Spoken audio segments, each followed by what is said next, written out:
Oi, gente, tudo bem? Se você tá aqui, é porque você realmente quer entrar no mestrado. Essa é a nossa terceira aula do preparatório do mestrado. Já falamos sobre definição de tema, já falamos sobre procurar orientador, procurar programas de mestrado, falamos sobre estruturar o seu projeto de pesquisa e essa aula a gente continua falando sobre isso, mas a gente também vai falar sobre um ponto muito importante que é como que você utiliza, tá, esse conhecimento do seu projeto na hora da entrevista. Porque o projeto ele é avaliado em dois momentos. No momento que você entrega e vai para o orientador e também na banca, na hora que você vai a defender, né, a entrevista ali, por que que você deve ser aceito nesse programa de mestrado. Então é isso que nós vamos falar hoje. Ontem eu também repostei lá no grupo todas as aulas que ocorreram nesses 21 dias, além dessas últimas duas. Todas estão publicadas ainda e vão estar disponíveis até amanhã ao meio-dia, até amanhã, dia 7. Beleza? Então, ainda dá tempo de você correr e assistir às aulas, beleza? Agora, vamos começar como referencial teórico. Eu nem tinha programado isso, mas hoje eu também postei alguns Reels lá no meu Instagram sobre referencial teórico. E aqui, ó, tem uma penca de, de textos. Pra quem não sabe, eu sou muito do papel, né? Tanto é que quem entrar agora na execução acadêmica, eu também uso, realmente uso, gente, é tudo escrito. Fiz bloquinhos de anotação e a caneca que muita gente me pergunta, toda essa humilhação para quando chegar no final ganhar um diploma em PDF, né? Fazer um kitzinho para todos os alunos, com muito carinho, para o pessoal que entrar. Mas eu quero falar sobre esse papel. Eu sou uma pessoa muito analógica nesse sentido. Utilizo, obviamente, tudo que é digital, PDF, inteligência artificial, tudo mais, quando eu quero ser rápido. Quando realmente preciso aprender alguma coisa, eu utilizo papel, tá? Ah, por que que eu tô falando isso? Eu só quero mostrar para você que referencial teórico, ele é a base de um conhecimento. É o que foi já escrito sobre o seu tema até aquele momento. Mas você tem que ser estratégico. Uma pessoa que vai falar sobre um tema do direito, um tema de literatura, algo que tenha um arcabouço histórico, você não precisa ir construindo aquele conceito desde 1900 e bolinhas. Não, você precisa trazer quais são os autores principais e por que que eles são importantes, por que que vocês estão citando ele. Se você é da área da saúde, então provavelmente você nem precisa citar esses autores. Você vai ter que ver dos últimos 5 anos, apenas desses últimos 5 anos, o que foi publicado sobre o seu tema, tá? Então, primeiro eu tô contextualizando vocês sobre o que é o referencial teórico e quais fontes utilizar, tá? Você pode sim utilizar os principais autores, as principais pessoas que já falaram sobre o seu tema, e também é interessante você pegar sempre os mais recentes. Por quê? Isso vai trazer uma justificativa da relevância do seu tema, da atualidade do seu tema. Por que que você vai falar sobre isso? E até onde parou, né? Claro que quando você entrar no mestrado, você vai poder desenvolver esse seu referencial teórico mais, vai poder aprofundar. Mas no seu projeto de pesquisa, a banca ela tem que entender que você já fez um panorama, que você sabe do que você está escrevendo, que você realmente está ciente ali do que você precisa para dar início a esse projeto de pesquisa. Se você fizer um referencial teórico fraco, aí fica difícil defender até mesmo a justificativa da sua pesquisa, tá? Então, por isso que é interessante, a gente não precisa escrever muitas páginas, a gente precisa escrever certo, tá bom? Você falar o que aquele autor contribui para o seu tema, beleza? O referencial teórico, agora a partir de uma segunda etapa dessa aula, o referencial teórico, ele pode também ser trabalhado, que eu gosto de trabalhar dessa forma, a forma de funil. Toda pesquisa, ela tem início, meio e fim. E quando você vai trabalhar de conceitos e tudo mais, é importante que você consiga afunilar. Lembra que a gente fez a delimitação do tema em 4 partes, né? Isso ajuda a gente a afunilar. Porque a primeira parte, não sei se vocês lembram, se não lembram, assista a primeira aula de novo. A gente falou sobre a questão conceito, de escolher um conceito. Quando a gente escolhe um conceito, seja, por exemplo, violência doméstica, educação ambiental, alfabetização, são temas muito genéricos que você pode falar muita coisa sobre eles. Então, a importância da limitação do tema e você trazer isso para o seu referencial teórico é conseguir afunilar. Então, a partir do momento que você define, eu vou falar sobre as mulheres, vou falar sobre os homens, sobre as crianças, sobre os idosos, pessoas com autismo, enfim. A partir do momento que você pega essa delimitação, você vai conseguir buscar referencial teórico que abranja esse conhecimento também.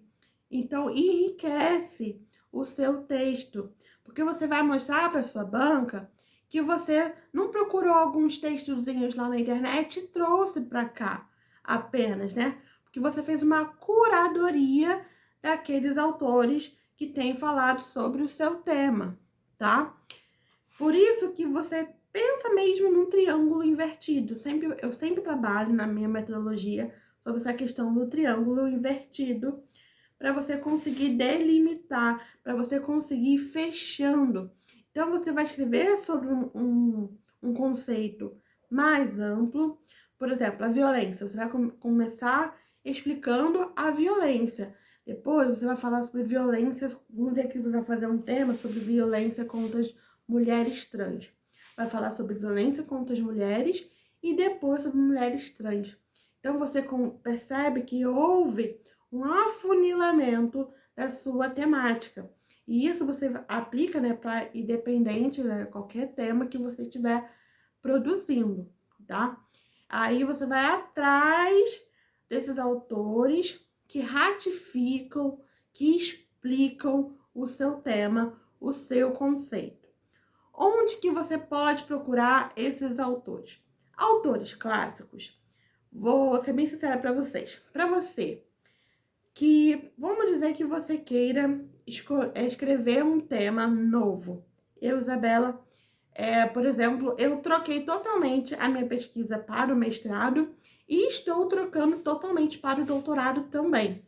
Então, a partir do momento que eu inicio uma nova pesquisa do zero, eu não tenho, né, a base teórica, diferente, por exemplo, da pesquisa que eu fiz durante 4 anos. Se eu passei 4 anos estudando aquilo ali, eu consegui aprofundar meu conhecimento. Então, eu sabia que eram os autores importantes, pessoas da área, né? Eu cheguei a conhecer muito no nosso grupo de pesquisa. Agora, a partir do momento que eu mudo do nada, que eu parto do zero, eu tenho que construir esse arcabouço. E se eu estou com pressa, eu não posso ler. Quanto tempo eu levaria para ler isso aqui tudo de novo sobre uma outra temática e um pouco mais, certo? Quando eu faço isso, eu preciso ter a ciência que vai acontecer o seguinte: eu preciso de tempo. Se você está se planejando para um mestrado daqui a 3, 6, 1 ano, 6 meses, né? 1 ano, dá tempo.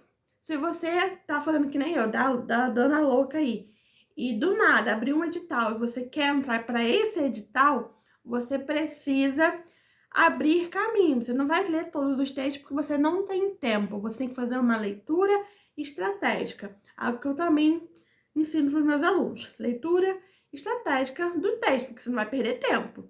Porque tem, como eu falei para vocês, tem dois tipos. Tem a forma que você, eu realmente tenho tempo e vou fazer a forma da melhor forma possível, bem crítico, bem analítico, e é quando você está com pressa. Quando você está com pressa, você tem que ser estratégico, tem que saber a escrita acadêmica, a metodologia acadêmica, científica, e aplicar isso de forma rápida, certo? Então, para ser rápido, hoje em dia a gente tem um facilitador que é sim inteligência artificial. Então você pode ir em qualquer inteligência artificial, qualquer uma, não tenho essas que são chat, tá? Pode ser Gemini, pode ser ChatGPT, pode ser Grok, pode ser Perplexity AI, pode ser qualquer uma. E você vai perguntar quem são os autores bases, quais são os autores clássicos dessa temática e quais são as obras. Se você quiser, você pode até pegar um resumo dessas obras. Aí você vai fazer a curadoria. Você vai ler esse resumo, ver o autor, pô, isso aqui fala o que eu quero, isso aqui é interessante, isso aqui não, isso aqui é. Então você faz a curadoria e aí você vai no Google e tenta achar essas obras para você poder utilizar citações dela, certo?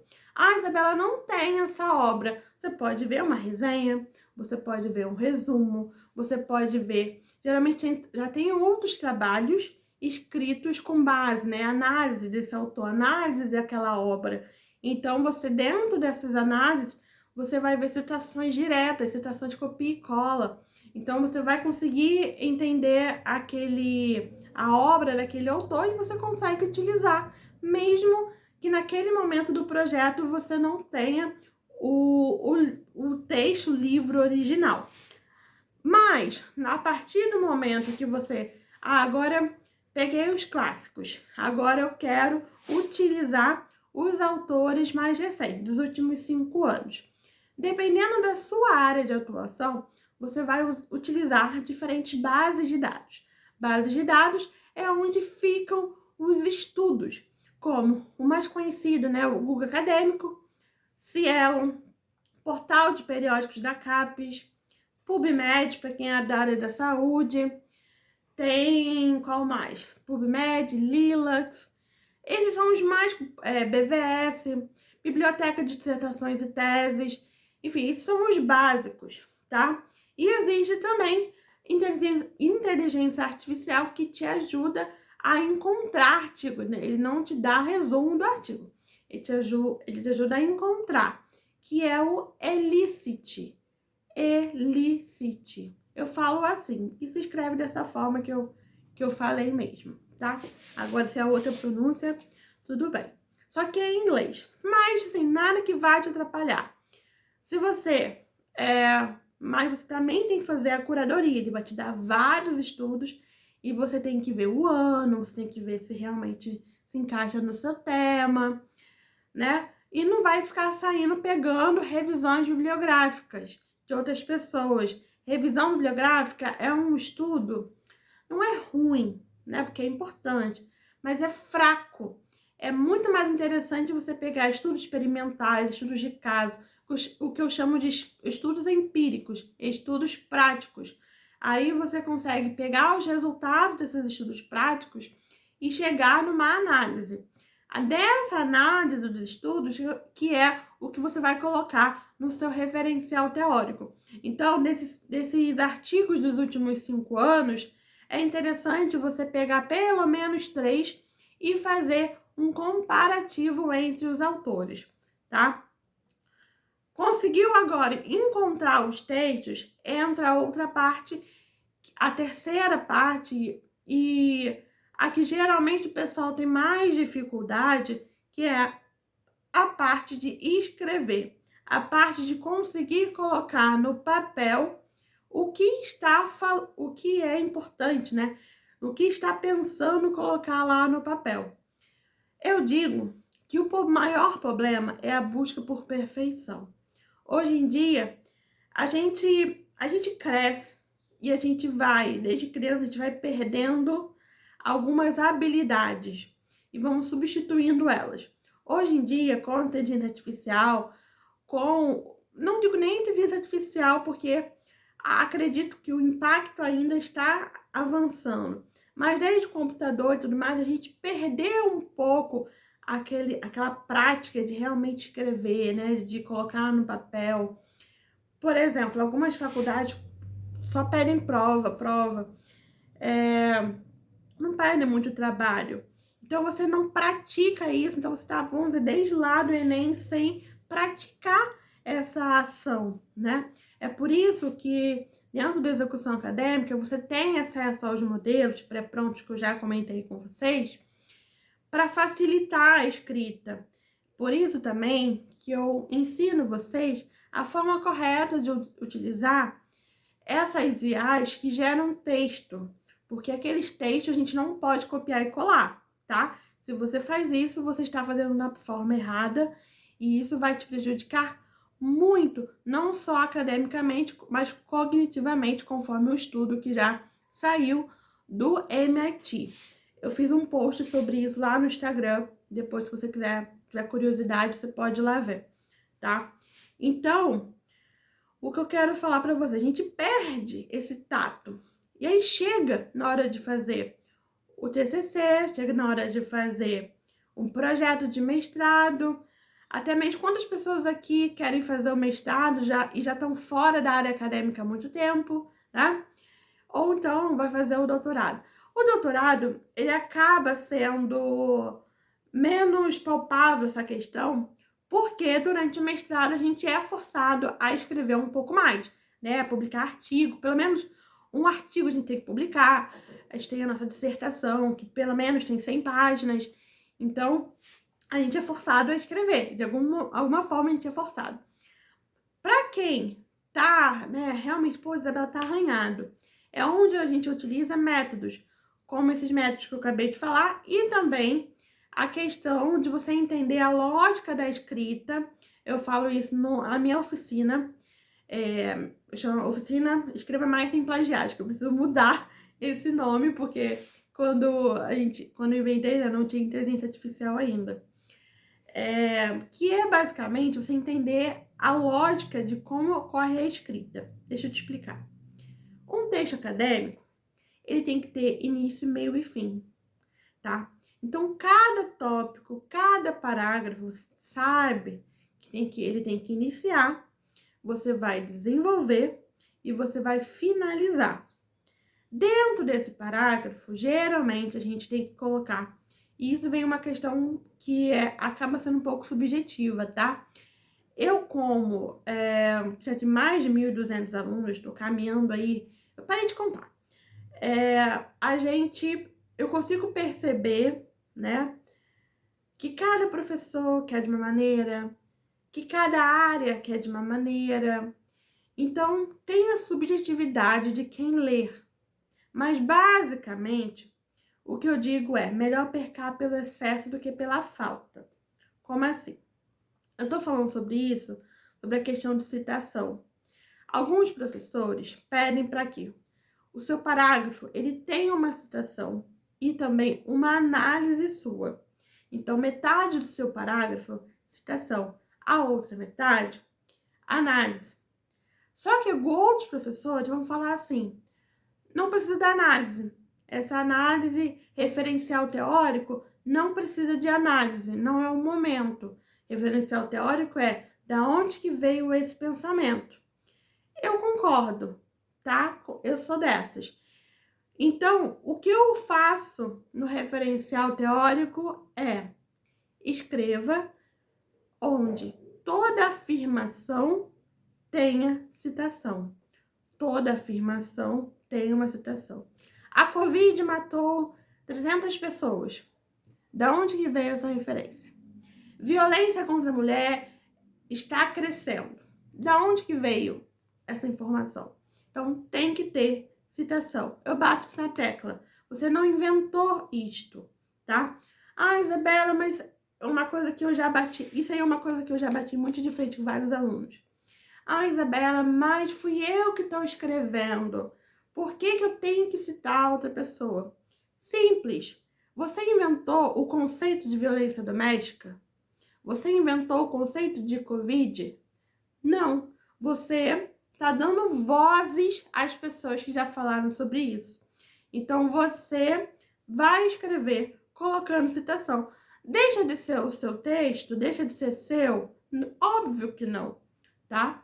Mas, para ser correto, para não ser considerado plágio, plágio quer dizer que você copiou a ideia de alguém sem colocar a citação correta e a referência também, você precisa colocar a citação, tá bom? Aqui no Brasil, a gente segue majoritariamente as regras ABNT. Se o edital for pedir outro formato de citação, ele vai deixar explícito aonde? Aonde? No edital. Isso aí. Porque se você ainda não sabe da importância do ler edital, acho que você não assistiu todas as minhas aulas direito. Porque eu já falei isso várias vezes aqui, tá? Então, escrever sempre. Tem afirmação, coloca a citação. Você pode até, por exemplo, uma coisa que eu faço muito, ainda mais quando eu manjo muito do assunto, eu faço alguns parágrafos com citação e depois eu pego um parágrafo e falo assim, ó, de acordo, então, portanto, de acordo com aqueles autores, é possível chegar a uma conclusão, é possível concluir que... Então, você consegue, né, citou várias pessoas e chegou numa conclusão. Então, a parte de concluir, você pode, né, é uma formulação sua, tá? Então, referencial teórico é você dizer o que os autores estão falando. E uma outra metodologia que eu utilizo para os meus alunos é o método da fofoca. O que é o método da fofoca? Basicamente, gente, é o seguinte, a pessoa que está lendo, ela não sabe, né? É a leitora, é a pessoa que você está contando a fofoca, certo? Você é a pessoa que está verbalizando ali a fofoca. Só que essa fofoca chegou para você por meio de outras pessoas, beleza? Então, vamos dizer que é uma fofoca de família.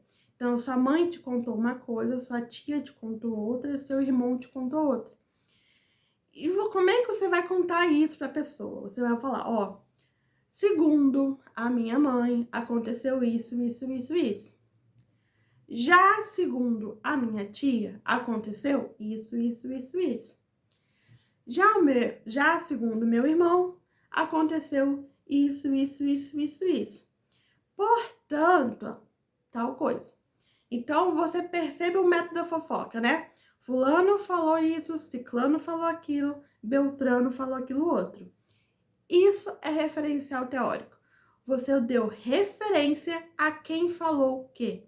Esse é o método da fofoca, que é um método super simples, que já foi elogiado, porque às vezes a gente só precisa de um estalo, certo? E eu tô aqui justamente para isso, para facilitar a sua escrita, para facilitar o caminho para você. Então, na hora que você tiver uma dificuldade, é onde o pessoal do meu time vai estar tirando as suas dúvidas lá dentro da execução acadêmica, tá bom?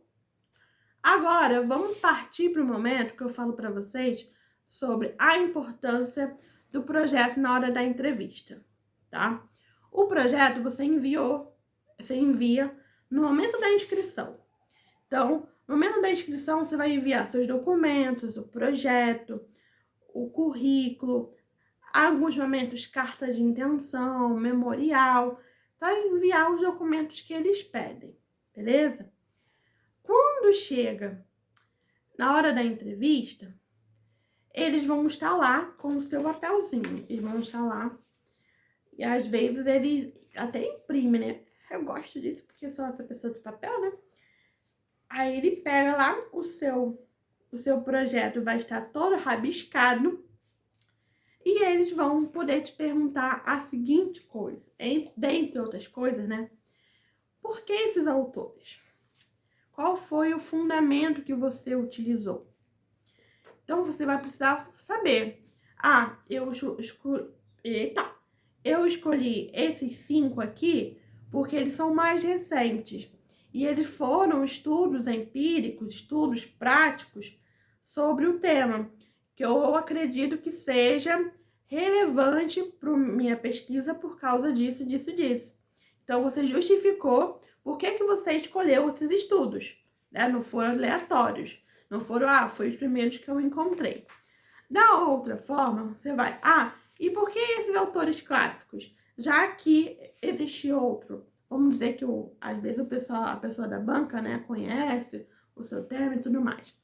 Você precisa falar, por causa disso, disso, disso. Porque esse aqui tem mais, a metodologia dele tem mais a ver com o que eu penso, com a abordagem que eu quero trazer para a minha pesquisa. Então, você precisa ter essa informação, tá bom? Você precisa saber como que você vai, né, justificar os autores que você está utilizando ali na sua pesquisa. A partir do momento que você não tem essa justificativa, a pessoa da banca, ela se questiona. Será que essa pessoa está preparada? Será que essa pessoa realmente sabe o que a gente vai fazer aqui no mestrado? Né? Será que ela já pensou, já construiu realmente uma base ali para o seu trabalho? Ou não? Porque isso pode ser que você, concorrendo ali por vaga, surja uma outra pessoa, um outro candidato que tenha essas respostas, que tenha fundamentado nele o motivo, o porquê. Por isso que é importante que você faça o seu trabalho. É por isso que é importante que você saiba o porquê de cada coisa ali no seu projeto, tá? Então, gente, essa aula foi justamente para a gente contextualizar referencial teórico que ganha outros nomes. Problema de marco teórico, fundamentação teórica, revisão bibliográfica, revisão literária. É tudo a mesma coisa com nomes diferentes, tá? Não tem nenhuma modificação. Mudou o nome, preferência pessoal da banca, preferência pessoal do orientador, mas tudo é aquele negócio farinha do mesmo saco, tá? E amanhã, gente, eu vou estar abrindo as vagas do Execução Acadêmica. Ele é um programa onde tem 4 partes, tá? 4 elementos. A primeira parte é, sim, a parte onde nós temos a exposição, onde você vai ter acesso a uma biblioteca de conteúdo, uma biblioteca de materiais e também ao orientador acadêmico feito de inteligência artificial para poder estar te orientando, para você saber o que fazer, como fazer. Nós temos as partes, né, de implementação também, onde nós temos torneios, onde fazemos para motivar vocês a colocar em prática os objetivos de vocês.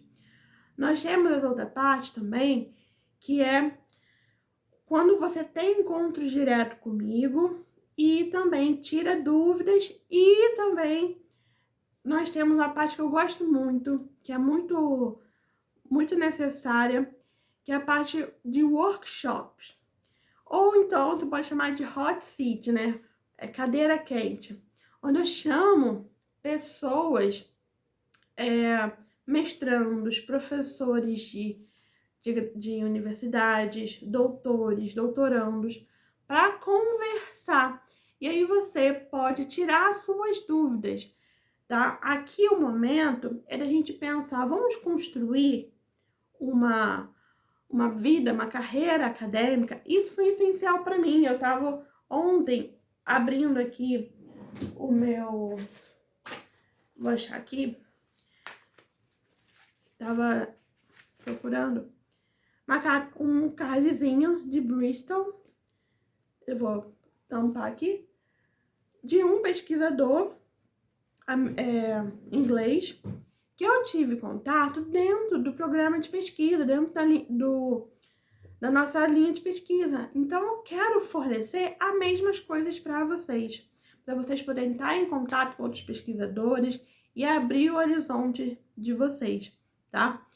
Bom, eu vou estar deixando um linkzinho também, um cardzinho lá no grupo com mais explicações, com valores, com tudo que você vai ter acesso para você tirar as suas dúvidas. E qualquer coisa você pode, sim, a partir de amanhã, mandar mensagem para mim, tá? Eu espero que esse preparatório tenha ajudado vocês e que vocês já tenham conseguido, né, tirar do papel esse plano de que é entrar no mestrado.